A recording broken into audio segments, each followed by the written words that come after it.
दोस्तों, क्या आपने टर्मिनेटर फिल्म देखी है? अगर देखी है तो आपको वह सीन जरूर याद होगा जिसमें गोली लगने के बाद रोबोट का धातु से बना शरीर अपने आप भरने लगता है और वह फिर से दोबारा पहले जैसा हो जाता है। लेकिन क्या आपको पता है 1991 में टर्मिनेटर फिल्म के जरिए देखा गया यह ख्वाब अब सच होने जा रहा है।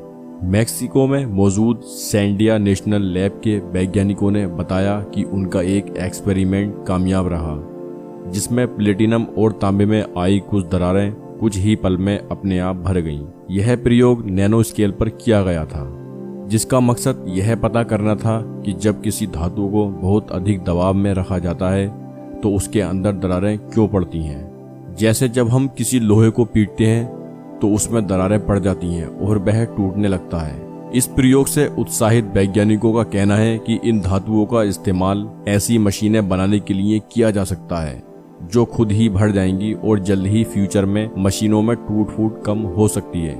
धातुओं में दबाव की वजह से दरारें पड़ने की प्रक्रिया को अक्सर धातु थकान कहा जाता है।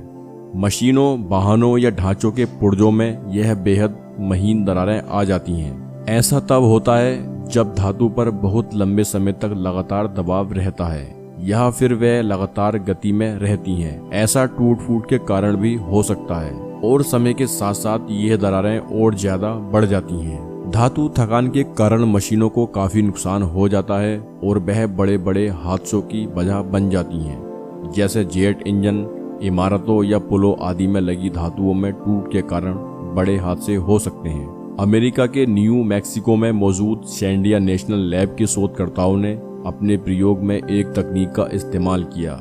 इस प्रयोग में धातु के टुकड़ों को 200 बार प्रति सेकंड के बल से खींचा गया। शुरुआत में तो दरारें पड़ी और वह फैलती चली गईं, लेकिन प्रयोग के 40 मिनट के भीतर दरारें अपने आप भरने लगीं। शोधकर्ताओं ने इसे कोल्ड वेल्डिंग का नाम दिया है। शोधकर्ता ब्रैड बॉयस बताते हैं कि टर्मिनेटर फिल्म के खुद से घाव भरने वाले रोबोट के उलट यह प्रक्रिया इतनी महीन होती है कि इंसान को नंगी आंखों से नजर नहीं आती। वह कहते हैं ऐसा नैनो स्केल पर होता है और हम इसे अभी तक काबू नहीं कर पाए हैं। वैज्ञानिकों ने अपने प्रयोग में धातु के जो टुकड़े इस्तेमाल किए वह 40 नैनोमीटर मोटे और कुछ माइक्रोमीटर चौड़े थे। 1 नैनोमीटर 0.1 मीटर के बराबर होता है। वॉइस के मुताबिक कोल्ड वेल्डिंग की प्रक्रिया सिर्फ प्लेटिनम और तांबे में देखी गई, लेकिन कंप्यूटर सिमुलेशन ने दिखाया कि अन्य धातुओं में भी ऐसा हो सकता है। वह कहते हैं यह पूरी तरह मुमकिन है कि स्टील जैसे एलॉय भी ऐसा कर सकते हैं।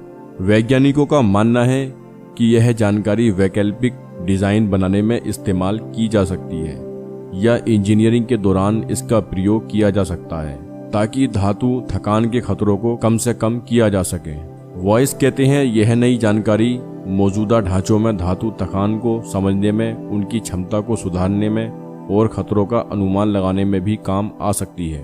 वैज्ञानिकों ने पहले भी कुछ खुद की मरम्मत करने वाले मटेरियल बनाए हैं, लेकिन वह ज्यादातर प्लास्टिक से बने हैं। ताजा शोध में शामिल रहे टेक्सास की A&M यूनिवर्सिटी के प्रोफेसर माइकल डेस्कोविच ने 1 दशक पहले ही कोल्ड वेल्डिंग जैसे गुण होने का आइडिया जाहिर किया था। यह ताजा प्रयोग बहुत ही विशेष परिस्थितियों में किया गया और इलेक्ट्रॉन माइक्रोस्कोप नाम की एक मशीन का प्रयोग किया गया। अब वैज्ञानिकों के सामने सवाल ये है कि क्या कोल्ड वेल्डिंग खुली हवा में भी संभव है या नहीं।